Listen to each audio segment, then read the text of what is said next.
Student, हम बता रहे हैं अब सांख्यिकी। ठीक है, सांख्यिकी यानी एक्सरसाइज 14.1 प्रश्नावली 14.1। ठीक है, इसका जो क्वेश्चन है इसमें हमको कहता है माध्य निकालने के लिए। ठीक है, माध्य। तो सबसे पहले हम जानेंगे माध्य बराबर फॉर्मूला क्या होता है। ठीक है, क्योंकि हम थ्योरी जब बता रहे थे तो बताए थे माध्य बराबर फॉर्मूला होता है सिग्मा एफ एक्स बटे सिग्मा एफ। ठीक है, ये फॉर्मूला होता है माध्य बराबर सिग्मा एफ एक्स बटे सिग्मा एफ। ठीक है, थ्योरी में हम बता चुके हैं सिग्मा क्या होता है और एफ एक्स क्या होता है और एफ क्या होता है, लेकिन अभी भी हम बताएंगे। ठीक है, ये जो क्वेश्चन है ये माध्य या माध्यक, इसके अगले जो चैप्टर है 14.2 वो माध्यक पर है, फिर बहुलक पे भी है। तो ये सब जो क्वेश्चन है ये परीक्षा में 5 नंबर का आता है। ठीक है, और बहुत इजी है, बच्चे लोग इस पे ज़्यादा फोकस करना चाहिए बच्चे लोग को, क्योंकि ये एक बार याद करने से क्या होता है, इसमें थोड़ा हल्का सूत्र है, ये अप्लाई करने के बाद 5 नंबर कंप्लीट है कि आ जाएगा। ठीक है, तो इसलिए इस पे ध्यान देना चाहिए। ठीक है, तो अभी हम माध्य निकालना सिखाएंगे। तो माध्य निकालने के लिए सबसे पहले लिखना होता है वर्ग अंतराल, उसके बाद बारंबारता, इसको एफ से सूचित करते हैं। ठीक है, वर्ग चिन्ह, वर्ग चिन्ह, इसको एक्स से सूचित करते हैं, और इसमें होता है एफ एक्स यानी दोनों का गुणनफल।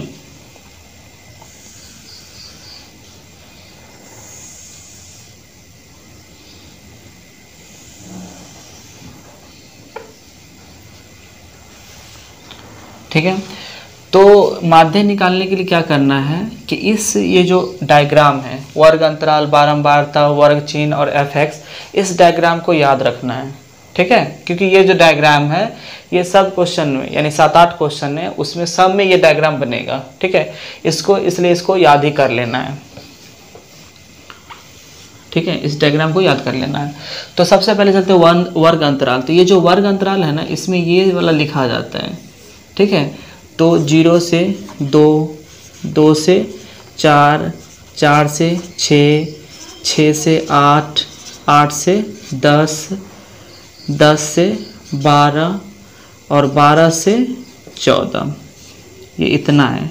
ठीक है, वर्ग बारंबारता में लिखना है तो इसमें 1 आ जाएगा, 2, 1, 5, 6, 2 और 3। ठीक है, अब चलते हैं वर्ग चिन्ह। ये तो हो गया, ये मेरा क्वेश्चन से ही था, ये दोनों लिख लिए। ठीक है, अब हम चलते हैं वर्ग चिन्ह। ठीक है, तो वर्ग चिन्ह कैसे निकालते हैं, तो एक उच्चतम सीमा जोड़ न्यूनतम सीमा बटे 2। मतलब मेरा ये हुआ कि इसका जो उच्चतम सीमा है ये 2 है और न्यूनतम सीमा है 0, तो इस दोनों को जोड़ रहे हैं। तो 2 में 0 जोड़ेंगे तो क्या होगा, 2 ही होगा, और 2 से भाग लगाना है, तो 0 + 2/2, तो इसको जोड़ेंगे तो ये 2/2 = 1, यानी इसमें हम 1 लिखेंगे। ठीक है, ये हुआ इसका वर्ग चिन्ह हुआ। फिर अगले का वर्ग चिन्ह निकालेंगे, तो इस दोनों को जोड़ेंगे, तो 2 और 4, तो ये हो रहा है 6, इसको 2 से भाग लाएं तो ये हो जाएगा 3, तो यहाँ पे लिखना है 3। ठीक है, इसी प्रकार से हमको क्या करना है, सबको जोड़ना है और आगे निकाल लेना है। ठीक है, तो यहाँ में देखो यहाँ 1 है ना, तो यहाँ 3 हुआ, मतलब 2 बढ़ रहा है, तो हमको भी क्या करना है, 2 बढ़ा के लिख लेना। तो 3 हुआ तो यहाँ पे 5 करेंगे, फिर यहाँ पे 7 करेंगे, यहाँ पे 9 करेंगे, यहाँ पर 11 करेंगे और यहाँ पे 13 करेंगे। अब यहाँ पे लास्ट वाला चेक करते हैं कि क्या 13 ये सही में आ रहा है, तो 14 12 26 हुआ, 2 से भाग लाएंगे तो ये 13 निकल जाएगा, तो मतलब ये सही है। ठीक है, तो ये जो वर्ग चिन्ह है, वर्ग चिन्ह ये भी निकल गया। अब हमको क्या करना है, एफ एक्स निकालना है, मतलब इसका और इसका गुणनफल लिखना है इसमें।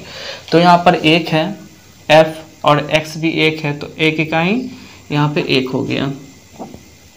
यहाँ पर f कितना 2 है, यहाँ पे x कितना 3 है, तो 2 तिया 6। इसी प्रकार से 5 इकाई 5, 7 पचे 35, 9 छाए के 54, 11 दूना 22 और 13 तिया 39।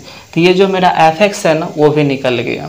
ठीक है, अब मेरा माध्य वाला में कह रहा था कि सिग्मा fx लेना है, मतलब जोड़, यानी जो मेरा fx है इसका हमको सिग्मा लेना है, जोड़ लेना है। ठीक है, तो इसको हम जोड़ेंगे तो 7 5 12, 12 और 5 17, 17 4 21, 23 और 23 और 9, 9 3 12 32, 32 के 2 हासिल 3 6 8 5 13 3 16, ये हो गया 162।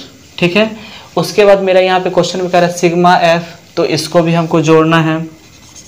सिग्मा एफ 3 2 5 11 5 16 17 19 20, तो ये जो सिग्मा एफ हो गया मेरा 20। ठीक है, तो माध्य निकाल के फॉर्मूला क्या था, sigma F X by X, sigma F X बटे सिग्मा एफ। तो सिग्मा जो मेरा एफ एक्स है वो कितना है 162, तो हम यहाँ पे रख देंगे 162। अब बट्टे में जो मेरा सिग्मा एफ है वो मेरा है 20, तो यहाँ पे हम रख देंगे 20। ठीक है, अब क्या करेंगे, हम इसको 162 को 20 से भाग लगाएंगे। ठीक है, तो अगर भाग लगाएंगे तो भाग लगाने में तो समय बहुत अधिक लग सकता है, तो शॉर्टकट क्या है कि 2 से हम क्या करेंगे, इसमें भाग लगाएंगे। तो 2 8 16, 8 हुआ और 2 का 2 81 हुआ, और 0 है ना, यहाँ पे 0 है 0, तो यहाँ पे क्या करेंगे, हम यहाँ पे पॉइंट लगा देंगे। ठीक है, तो ये जो मेरा भाग लग के हुआ 8.1, तो ये जो मेरा आंसर है ना, तो ये मेरा जो आंसर भी है, आंसर 8.1 ही है आंसर। ठीक है, तो ये जो क्वेश्चन है ना, ये बिहार बोर्ड के एग्जामिनेशन में ये 5 नंबर का क्वेश्चन आता है। तो जो विद्यार्थी अगर चाहते हैं कि मैथ में अच्छा नंबर आवे, तो ये जो माध्य है इसको कंप्लीट करना है। ठीक है, अब हम स्टार्ट किए हैं, सांख्यिकी चैप्टर स्टार्ट किए हैं, इसका हम प्रत्येक क्वेश्चन हम बनाएंगे। ठीक है, इसका जो अगला आएगा वो सांख्यिकी से ही आएगा, और हर इसका क्वेश्चन आंसर हम बनाएंगे। जब ये क्वेश्चन माध्य का जब हो जाएगा कंप्लीट, तो इसके बाद हम माध्यक चलेंगे, फिर बहुलक चलेंगे, तो ये पूरा कंप्लीट बताएंगे।